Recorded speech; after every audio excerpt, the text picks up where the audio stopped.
Story 1. Do you reckon the Queensland coast is all sunshine and surf? Wait until you're out on the water at midnight. I'm Jayden. I just bought a new boat and decided to sail it down to my new place on the Goldie. The first day was a ripper, clear skies, smooth sailing, but as the sun dipped, the ocean started feeling a bit more sinister. I killed the engine to get some shut-eye in the cabin, and that's when the noises started.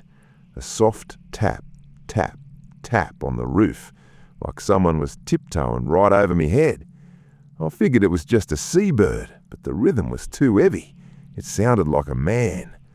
I cracked the cabin door open just a hair, and suddenly there was a massive splash in the water. My heart nearly beat out of my chest. I didn't wait around. I fired up the engine and hooned it out of there as fast as the boat would go. If you're feeling the spray of the ocean and the chill of the unknown, hit that subscribe button. The mystery only gets deeper from here. A few hours later, I was buggered and had to stop. I killed the lights and tried to rest, but this time it wasn't a noise on the roof. From the dark corner of the cabin, right near the floor, I heard it. A heavy, wet breath. It wasn't mine. I froze solid. I realised the bloke who jumped into the water hadn't swum away. He'd climbed back on while I was moving and was now right here in the cabin with me. I managed to scramble to the cockpit and lock the door. Peeking through the curtain, I caught a glimpse of a pale face and two starvin eyes watching me. I called 000 and pushed the boat to its limit toward the shore. When the coppers raided the boat, they pulled a scruffy, bearded bloke from right under my bed. He'd been there the whole time. As they led him away in irons, he just gave me this wicked, demonic grin. To this day, I don't know who he was or what he wanted, but I don't go out on the water alone anymore.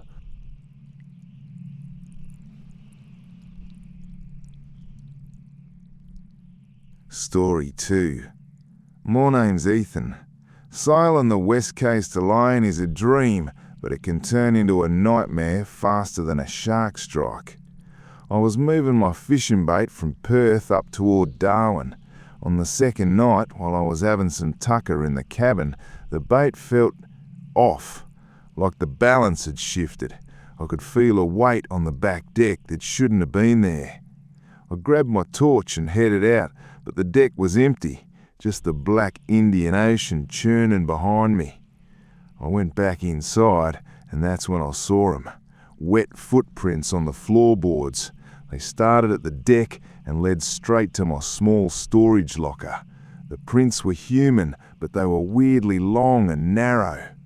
The ocean is big, but the things hiding on your boat are closer than you think. Subscribe to stay tuned for more Aussie mysteries. I grabbed my gaff hook and kicked the storage door open. It was pitch black in there.